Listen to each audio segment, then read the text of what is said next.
तमाम नाजरीन से ये सवाल है, आपके ख्याल में खुदा ने इंसान को क्यों बनाया? क्या आपको यकीन है कि हर वो शख्स जो गिरजा घर जाता है आसमान की बादशाही में दाखिल होगा? आप आसमान की बादशाही में दाखिल होने के लिए क्या कर सकते हैं? आए इन सवालातों के जवाब तलाश करने के लिए सिर्फ बाइबल प्रोग्राम में गोता लगाएं। पैदाइश उसका पहला बाप उसकी 28 आयत। खुदा ने उनको बरकत दी और कहा कि फलो और बढ़ो और जमीन को महरूम व महकूम करो और समुद्र की मछलियों और हवा के परिंदों और कुल जानवरों पर जो जमीन पर चलते हैं इख्तियार रखो।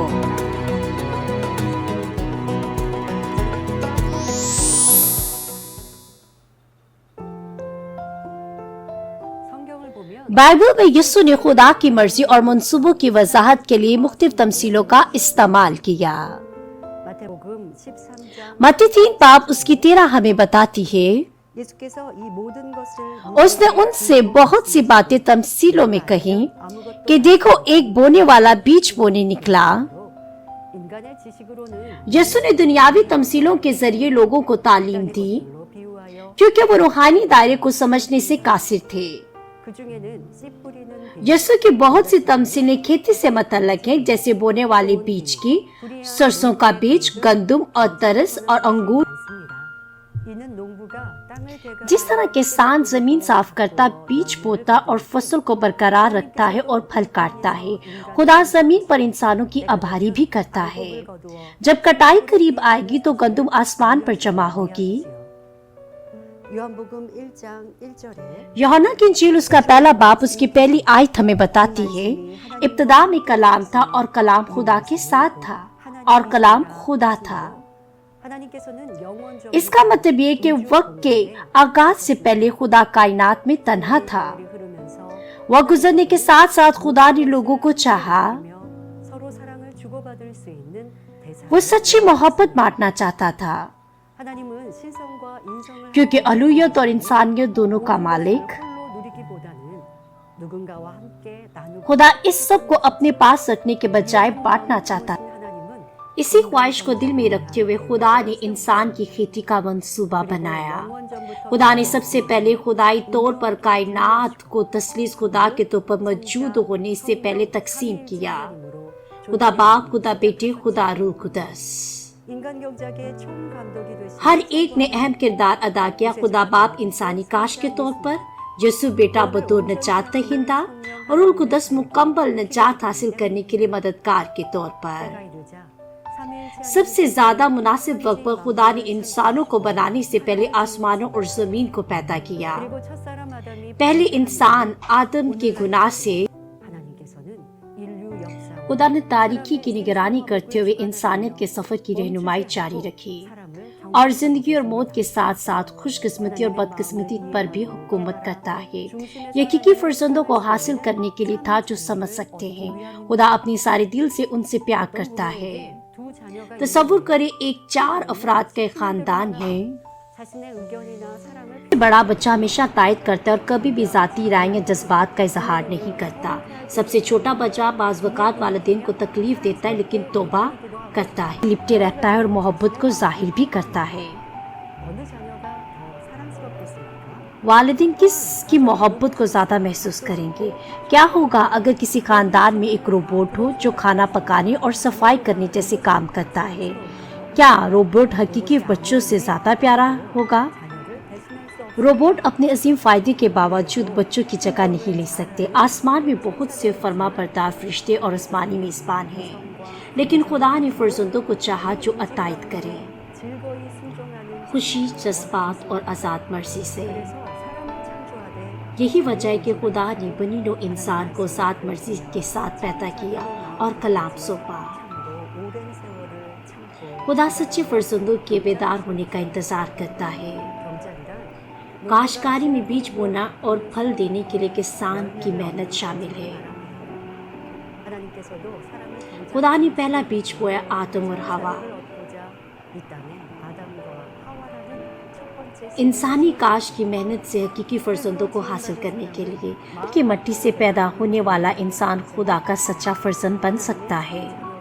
ایک بار جب ہمارے دل کا میدان سچائی کے ساتھ کاش کیا جائے گا. پیدائش اس کا 6 باب اور اس کی 6 آیت ہمیں بتاتی ہے. اور خداوند نے دیکھا کہ زمین پر انسان کی بدی بہت بڑھ گئی اور اس کے دل کے تصور اور خیال سدا برے ہی ہوتے ہیں. تب خداوند زمین پر انسان کو پیدا کرنے سے معلوم ہوا اور دل میں کم کیا. کیا خدا نہیں جانتا تھا کہ بنی نوع انسان بدکار ہوگا اور گناہ کرے گا؟ خدا سب کچھ جاننے والا اور ہر وقت کے آغاز سے پہلے ہی سب کچھ جانتا ہے. بنی نوع انسان کی تخلیق اور پرورش کے لیے خدا کی وجہ والدین کے نقطۂ نظر سے آسانی سے سمجھا جا سکتا ہے. بچے کو جنم دینا اور پرورش کرنا کتنا مشکل کام ہے. حمل کے 9 مہینے کے بعد بچے کی پیدائش ہوتی ہے. جسمانی اور جذباتی طور پر بڑی محنت اور تکلیف ہے. بچے کی پرورش کے لیے بھی اہم قربانی درکار ہوتی ہے اور دن رات چیلنجز کا سامنا ہوتا ہے. والدین بچہ پیدا کرنے کا انتخاب کرتے ہیں کیونکہ ان کی خواہش ہوتی ہے ان کے ساتھ حقیقی محبت بانٹنا. والدین کو کتنا اچھا لگے گا جب ان کے بچے پورے دل سے احترام، خدمت اور محنت کا اظہار کریں گے. خدا کو یقین تھا کہ سچے فرزند پیدا ہوں گے جس کے ساتھ وہ ابدی محبت کو بانٹ سکتا ہے، اور یہ جانتے ہوئے بھی کہ لوگ اپنی مرضی سے یہ کاشت کریں گے: نافرمانی، بدعنوانی اور بدامنی.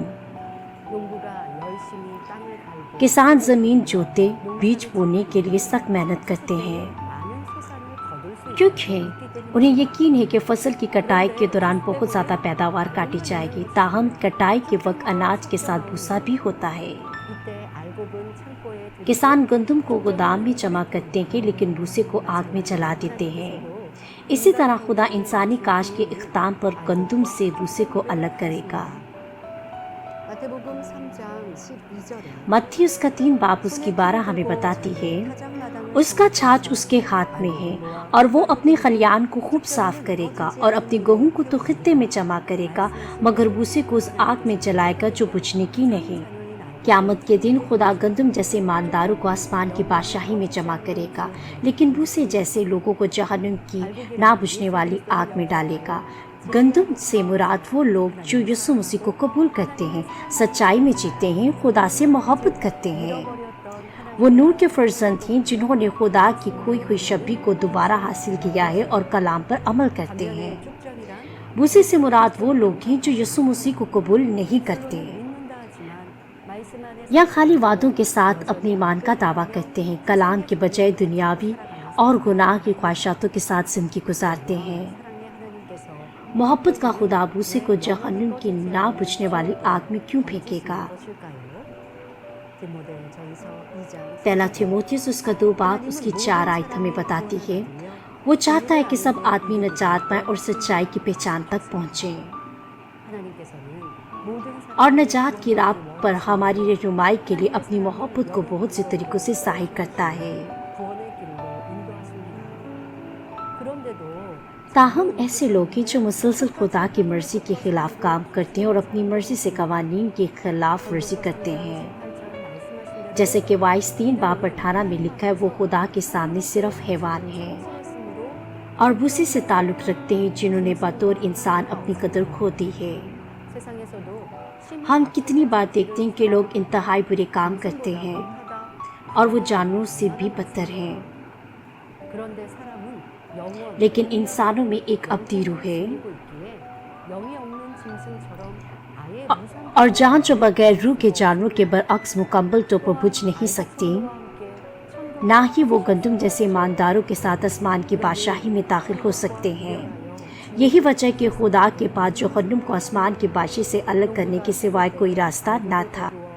یہ ایک کسان کی طرح ہے جو گندم کے ساتھ بھوسے کو گودام میں جمع نہیں کرتا ہے. اگر بھوسے جیسے گناہوں سے بھرے لوگوں کو گہوں کے ساتھ آسمان کی بادشاہی میں داخل ہونے دیا جائے تو پھر آسمان کی بادشاہی ہمیشہ کے لیے گناہ اور برائی سے داغدار رہے گی. جہنم کی جگہ بنیادی طور پر نکلتی ہے. جس طرح کسانوں کے لیے بوئی اور کٹائی سال بھر جاری رہتی ہے، خدا بھی انسانوں کی کھیتی بند نہیں کرتا. 성경을 통해 하나님의 마음 खुदा ने अपनी दिल और मर्जी को बाइबल के ज़रिए ज़ाहिर किया। मोहब्बत को ईमान के अबू अजदाद के ज़रिए फैलाने की इजाज़त देता है, जैसे नूह, इब्राहिम, मूसा, एलिया, पतरस और पालूस रसूल। 하나님께서는 오늘날에도 आज भी खुदा मुसलसल इंसानों की भारी करता है और होशियार और चौकन्ना रहने की ज़रूरत पर जोर देता है। 그러나 시작이 있으면 जिस तरह ज़मीन पर हर चीज़ की इब्तदा और इंतहा होती है, इसी तरह बनीनो इंसान की खेती भी। 요한계시록 22장 मुकाशोस का 22 बाब उसकी 13 बयान करती है, मैं अल्फ़ा और ओमेगा, अव्वल और आखिर, इब्तदा और इंतहा हूँ। 때가 이르면 삼위일체 하나님의 खुदा मुनासिब वक्त पर इंसानी काश को मुकम्मल करेगा। 하나님께서 엿새 동안 천지 खुदा ने आसमान और ज़मीन की तख्लीक के बाद 7वें दिन आराम किया। 인간 경작의 역사가 끝나면 एक बार जब इंसानी काश मुकम्मल हो जाएगी तो खुदा यकीनन हर एक का आसमान की बादशाही या जहन्नुम का फैसला करेगा। 이 땅에서 행한 대로 गंदम जैसे ईमानदारों को उनके माल के मुताबिक आसमान की बादशाही में अजर मिलेगा और ईमान की सतह के मुताबिक आसमानी रिहाइश गाहों में दाखिल होंगे।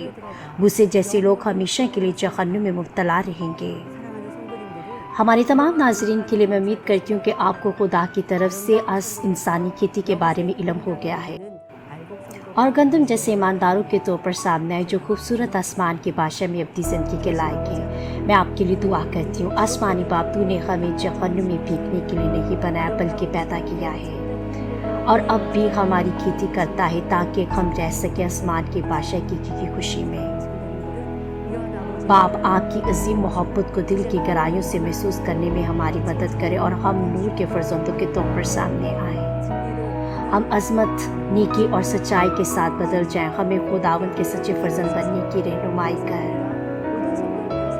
हम खुदा का शुक्र अदा करते हैं, तमाम नाज़रीन को महफूज रख और रूहानी और दुनियावी बरकतें कसरत से उनके साथ रहें। मैं अपनी खुदा यीशु मसीह के नाम में दुआ करती हूँ, आमीन।